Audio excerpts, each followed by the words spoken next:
Hello everyone. If you want to learn English, please subscribe to my channel Easy Learning Tutor starting from basic greetings. If you want to speak in English, यदि तपाईहरु अंग्रेजी भाषामा बोल्न चाहनुहुन्छ, बोल्न सिक्न चाहनुहुन्छ भने चाहिँ basic greetings बाट चाहिँ स्टार्ट गर्नुपर्छ. These are commonly used when meeting someone. जब हामी कसैलाई भेट्छौं भेट्दाखेरि चाहिँ हामीले कसरी सुरु गर्ने इंग्लिशबाट चाहिँ कसरी बोल्ने कसैलाई भेट्दाखेरि फर्मल र इन्फर्मल छ औपचारिक र अनौपचारिक छ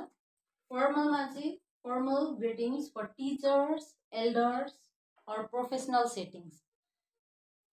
चाहिँ हजुरहरुले कसरी स्टार्ट गर्न सक्नुहुन्छ भने हाई हाउ आर यु भन्न सकिन्छ अर्को छ good morning good afternoon good evening it depends on time बिहानको टाइम छ भने हजुरहरुले गुड मर्निङ दिउँसोको टाइम छ भने गुड आफ्टरनुन साँझको टाइम छ भने गुड इभिनिङ भन्न सकिन्छ अर्को छ it's nice to meet you पनि भन्न सकिन्छ यदि हजुरहरु भेटघाट भइसकेपछि छुट्टिदै हुनुहुन्छ भने चाहिँ हजुरहरुले चाहिँ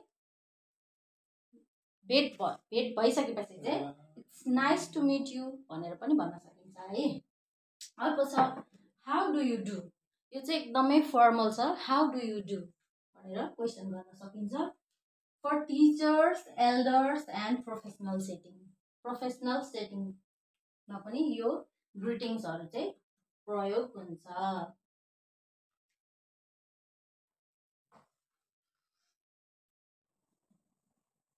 अर्को छ इन्फर्मल ग्रीटिंग्स अनौपचारिक है जुन चाहिँ फ्रेन्ड्स साथीहरुसँग बोलिन्छ या क्याजुअल कन्भर्सेसन हुँदाखेरि चाहिँ कसरी स्टार्ट गर्ने कसरी बोल्ने भन्दाखेरि hi how is it going भनेर सोध्न सकिन्छ हे व्हाट्स अप भन्न पनि सकिन्छ है हाउ आर यु डुइङ पनि भन्न सकिन्छ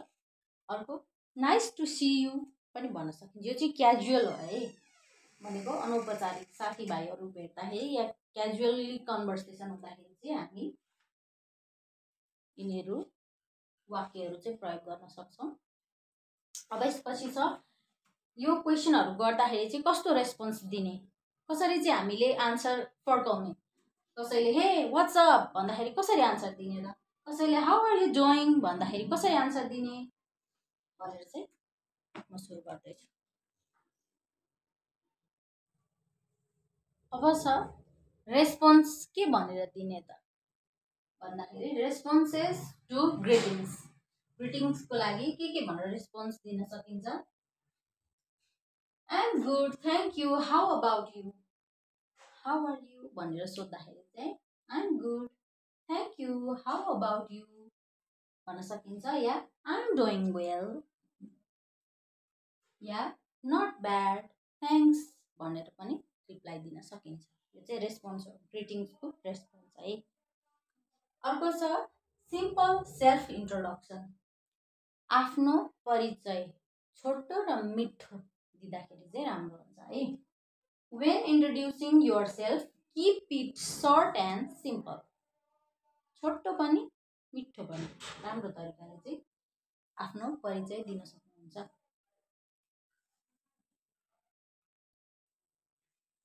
अब इन्ट्रोडक्सन दिँदाखेरि चाहिँ प्रोफेसनली र क्याजुअली कसरी चाहिँ इन्ट्रोडक्सन दिन सकिन्छ भन्दाखेरि प्रोफेसनली इन्ट्रोडक्सन दिँदाखेरि चाहिँ हेलो माई नेम इज आफ्नो नाम भन्न सकिन्छ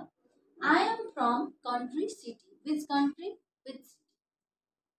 I am an English teacher nice to meet you पनि भन्न सकिन्छ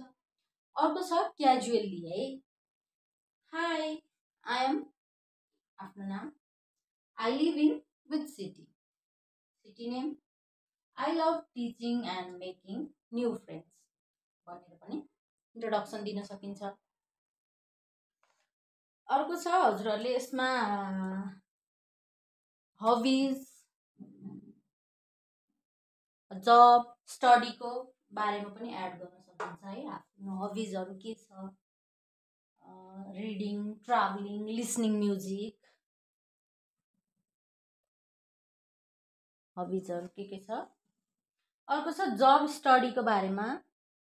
I work as a teacher or I am a student at school.